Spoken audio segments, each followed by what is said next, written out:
नौकरानी एक घर के लिए कितनी जरूरी होती है, आइए देखते हैं। अरे बहू, ये देख, सारा साबुन बर्तन में रह गया। ये नौकरानी कोई काम नहीं करती, गंदा काम करके चली जाती है और ढेर सारा पैसा ले जाती है। अरे मम्मी जी, उसने तो साफ किया ही था, मेरे ही हाथ से इस ग्लास में सर्फ गिर गया था। अरे बस कर झूठी, उसे बचाने के लिए सारी जुगत लगा ले, लेकिन मैं तो इसे निकाल कर ही रहूंगी। हमारे जमाने में ना कोई नौकरानी थी और ना ही ये चिकने बर्तन। चूल्हे के जले बर्तनों को राख रगड़ कर साफ किया करती थी मैं। अरे माँ जी, मैं कहाँ बचा रही हूँ उसे, और वैसे भी आजकल नौकरानी जरूरत नहीं, स्टेटस सिंबल बन गया है। अब आप बताओ, मैं मुन्ना को नीचे घुमाने ले जाऊं तो लोगों से क्या बोलूं? झाड़ू पोछा खुद लगा रही हूँ, लोग सीधा यही पूछते हैं कि कौन सी नौकरानी काम कर रही है तेरे घर पर। अरे बस कर, ये भी कोई बात होती है? मम्मी जी, आप नहीं समझेंगी। शाम को नौकरानी घर आकर काम कर ही रही होती है कि सास को कहती है, माँ जी, एक बात बोलूं, बुरा न मानना। अरे वैसे तो मुझे तेरी शक्ल ही पसंद नहीं है, बात क्या खाक पसंद आएगी। अरे माँ जी, सुन तो लीजिए क्या कह रही है। तो मैंने कौन सा उसका मुंह पकड़ लिया है? अरे माँ जी, वो लाल साड़ी पहनती हो ना पहना करो। सास का गुस्सा अब तो 7वें आसमान पर होता है। अरे वाह जी वाह, क्यों ना पहना करूं? और तू होती कौन है ये बताने वाली कि मैं क्या पहनूं क्या ना पहनूं? अरे माँ जी, पूरी बात तो सुन लो, वो बोलना क्या चाह रही है। अरे बुरा न मानो आंटी जी।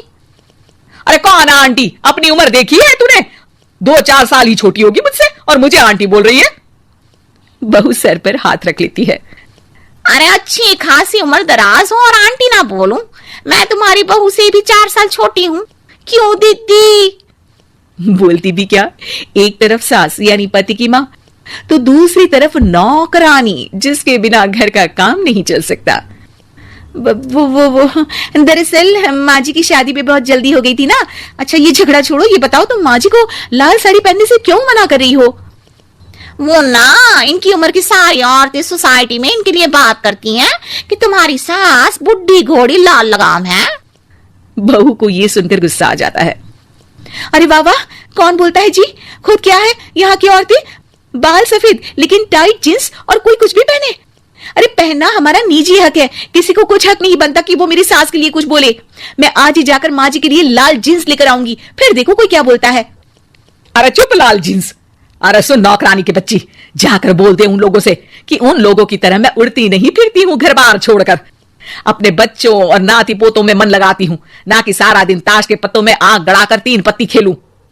नौकरानी वहां से चली जाती है।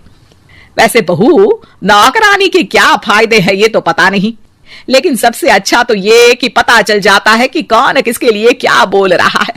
सोसाइटी में तेरा नौकरानी रखने का इरादा बिल्कुल ठीक था।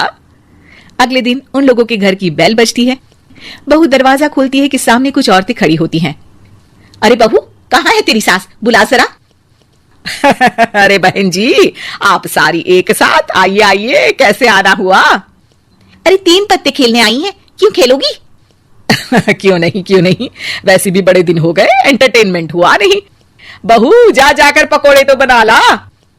अरे बस करिए, आगे कुछ पीछे कुछ।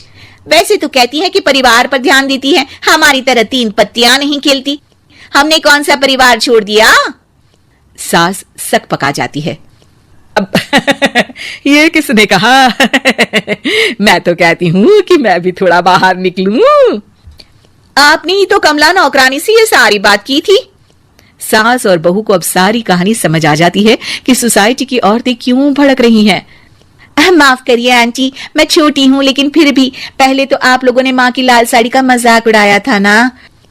हाँ उड़ाया था, लेकिन उससे पहले तो तुम लोगों ने हमारी जींस के बारे में बात की थी। अरे क्यों ना पहने हम जींस, तुम्हारे पैसों की थोड़ी ना है। सास और बहू सर पकड़कर बैठ जाती है। देखा बहू, ये खेल कर गई तेरी नौकरानी, यहाँ की बात वहां तो वहां की बात यहाँ। दोनों किसी तरह औरतों को समझा बुझाकर घर भेजती है और कसम खाती है कि नौकरानी को नौकरानी ही रहने